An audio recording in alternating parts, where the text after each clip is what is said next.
Elhamdülillahi Rabbil alemin. Ve salatu ve selamu ala seyyidina seyyidil enbiyayı vel mursalin ve ala alihi ve sahbihi ecmain. Müslüman oğlum, bizim Türkmen il aramızda, yani Türkmen sahramızda bir cemaat göredi. Olar Resulullah sallallahu aleyhi ve sellem'nin erti kıyamet günü Allah Teala'nın izni iradeti bilen şefaat edecekliğini baştan ayak münkir boldular. Vakti olar Peygamber'in şefaatini Allah Teala'nın izni bilen münkir bolýanmasa, galan ondan başga şehitlerin etjek şefaatini, ulamaların etjek şefaatini, ya haýty bir adamy ki Allah Teala'nın ýanyna gadyrly gymmatly bolup şoňa izni şefaat berjek bolsa, olanda bar ýogyn inkar etmeklik olara aňlatjak boldy. Otaçanyň habarynda bir näçil munnawanyň urduny we şola bilen munazara hem boldy. Şol Halrakun Nuruzi şol şu meselelerini orta oklap şefaati inkar edip ahırda Allah Teala'nın tawfik bilmeklik bilen şola bilen gowluk bilen munazara boldy. Videosu hem Instagram'da hem Telegram'da hem aparatımızda hem YouTube'umuzda elhamdülillah koyuldu. Kim görecek olsa görüp başarır. Sonra şu cemaat, yani Hanrakun Tansirin cemaati, akun adam. Şun daş teorilerdeki adamlar. Geldiler, nemeni inkar ettiler. Sonra Resulullah sallallahu aleyhi ve sellemin hadislerini baştan inkar ettiler. Yani kullen Peygamber Kudüs'e in hemen hadisler var. Namaz ne yapalım okuyayım orayı. Allah'a haydın meseleleri, zekatın meseleleri, in şey meseleleri var. Onun teorindeki adamlar gelip de şu Peygamber Aleyhisselam'ın hadislerini inkar ettiler. Şimdi soruşun ne yaparım ya bir adam gelip şefaati inkar etsin. Bunlar şu Peygamberimizin hadisini inkar etmeklik bilen duygusuna göre, düşüncesine göre, Kur'an bilen zürgülen akbarat diýmeklik bilen şol şefaati şoňsynyň inkar etdiler. Yani şolan şefaati inkar etmekligine näme sebäp boldy? Şol hadisi inkar etmeklik. Ne hadisi inkar etdiler? Hadisi inkar etmekligine sebäp bolan öz duygularyna göre, öz düşünmelerine göre hadis bilen Kur'anyň arasynda bir tetbiq bar. Bir arada bir kadimden, Peygamberimizden, sahabadan, tabi'in, tabi'in şonu açıklap düşündürüp bir verilen duygu var. Şu duyguyu öwet almaly, öz duygularına göre şu iki arasındaki Kur'an ve hadisin arasındaki bir elekten geçirip de muamele etmelerin arasında ne yapar amel etmekten arasında öz duygularına göre şonu doğru düşünebilmeyeni kıyınantak da hadisi inkar ettiler. Kabinde gurun şu mutune elbette muhakkak uzak gurun diye verten var ya, nakit kaçık gurun var ya. Şu cemaatin hukmu neyme? Şu cemaati ki geliptirler, Resulullah Aleyhisselam'ın şefaatini, kıyamet günü inkar ediptirler. Şu cemaati ki geliptirler, Resulullah Aleyhisselam'ın in şema hadisler, kitaplar, sahabaların hadisin hakkında yazan kitabı var. Tabi'in yazan kitabı var, tabi'in yazan kitabı var. In şema arka gelen hadis kitapları ki senet bilen geliptir. Şolon gelip şıparım bir etibarlı diyanatta kabul edilen ya da inkar etmeklikte şolon hukmu neyem bolýar Müslümanlar oldu. Şolon hukmunu düşünmek. Bırakı da söz edilsin böyle. Ne hadis inkar ettirler? Şon mun diye senedinin nemeleri beldi diye. Senedinde falan diye ödünde falan diye yalan ne baytýaňym diye. Falan diye yalan ne baytýaňym diye. O ne yaparım diye bana diye anlamak bolacak diye. Ha, ve de gurun şoňsyna Allah Teala Kur'an indiripdir. Şu Kur'an Peygamberin vatynna aynı şu bir Kur'an bolup kitap bolup düzelen yok. Köp sahabeler şonu yürekden ýadylanlar. Bularda hurman şakatynadır, ýene buradadır, onu kağıdadır, kayşadır, yarıpdırlar. Sıddık radıyallahu anh'ın şeyle o şu toratında Sıddık radıyallahu anh'ın hilafatında şu bir Kur'an köp kariler şehit bolýar ki ýadylýar yani. Bu şöyle çok bolýar. Şu Kur'an adamdan üstüne bire gelipdir. Senedi mutawatir diye arka Kur'an bile gelipdir. Kimin üstüne gelipdir? Adamın üstüne gelipdir. Aynı şuratında Resulullah Aleyhisselam'ın hadislerinde arka adamların söyleniliptir. Vakti ki Kur'an ki arka adamların söyleniliptir. Şeyli bir senet bilen, şeyli bir dili bilen geliptir ki hiç bir ona inkar edip bolmayar. Aynı şuratında şu Kur'an'ı bize getiren adamlar, şu Kur'an'ı arka bize getiren adamlar, ulemalar aynı şuratında bize şola hadiste getirdiler yani. Bunu mesela uzaklaştırmayın.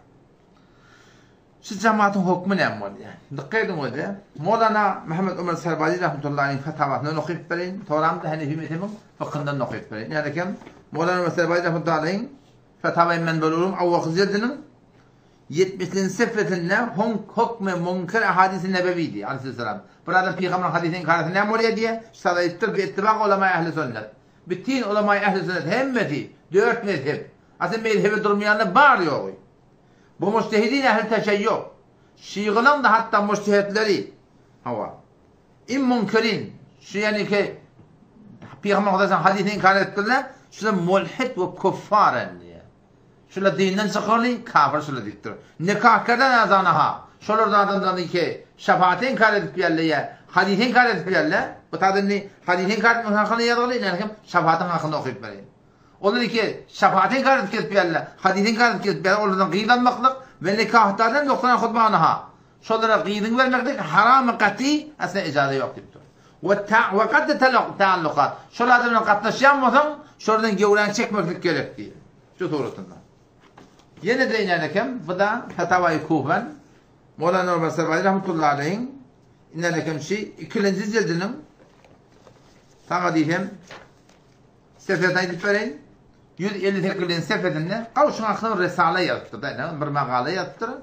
Ama ahirinde şunun üstünde gururun edip feyseli ve fetva ittifakı ve içtimai ulema-i ümmet.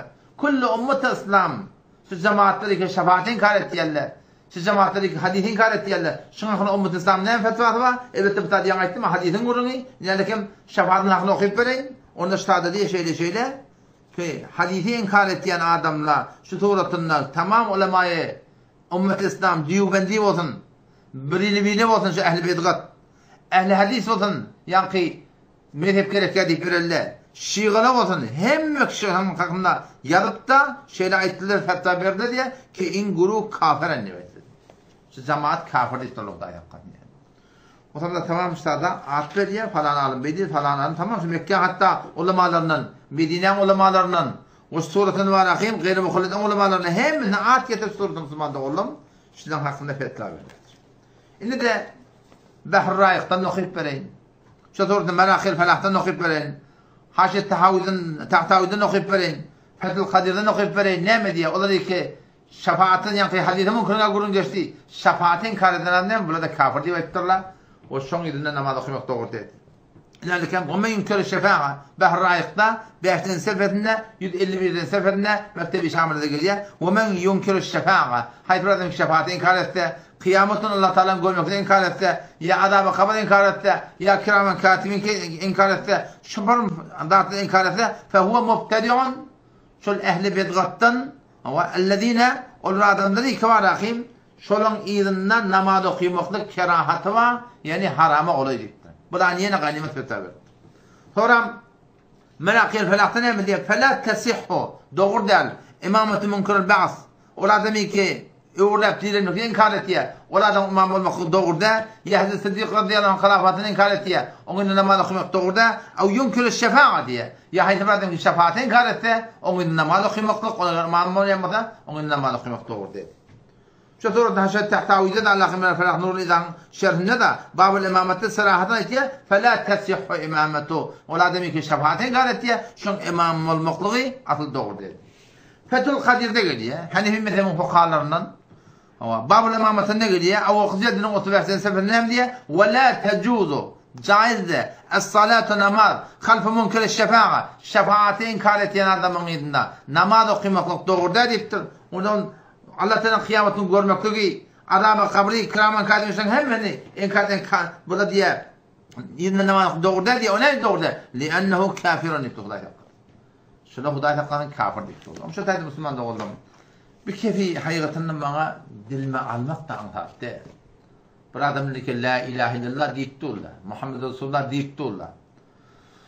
Ama dinni bir belli bir zatı inkar etmekliği bilen yani kıbla vakt namaz okuyan bilen manahim ona musulman deyip bolmuyor. Her kim bir gurulmadır ki İmam Azam rahmetullahi aleyhi bir makulat bir aydan gurulmadır ki biz manahim nahnu la nukeffiru ehl-i kıbla biz ehl-i kıblan manahim kıbla vakt namaz okuyan kafir karar vermeyet kafir deyip aytmayet yani kefini ulamalığa açıklap düşündürüyorlar. Şol ehl-i kıbladan menzur kim? Maktat hayt adamlar ol bir adamlar ki dinni belli bir zatları inkar etmesi diye. Dinni belli bir zat bir adam inkar etse ne böyle şu an kafir değil. Şu atamana bir adam la ilahe illallah Muhammed Resulullah deyipti. Ma'araga halal dedi. Takkalı maskar etti, oynak etti. Namazı inkar etti. La ilahe illallah Muhammed Resulullah demek değil. Ayşe Müslümansın taklayan Müslüman da ol. Yok taklamıyor. Şu tayda Müslüman da oldum. Şu adamlardan yüreğini çekmeklik gerek. Beden aytmak da biliyor musun? Beden aytmak. Şu adamları ki şu mümkün şefaatin karet ketip yerim atağı Türk meselada. Hadisin karet ketip yerim Müslüman da oldum. Kıyınan haklısılar. Yani katı bir gümrahi yola giriyor. Müslüman dersler. Allah Teala koruyorsun. Dilmalatım ölenak. Kitapçıları kafir deyip du. Kıydın almak, kıydı vermek üzere doğruda. Kıydı almak doğruda. Katılmışak doğruda. O adamların kulü izni namaz hem olmuyor. Allah Teala tevfik versin. Vesselamu aleyküm ve rahmetullahi ve berekatuhu.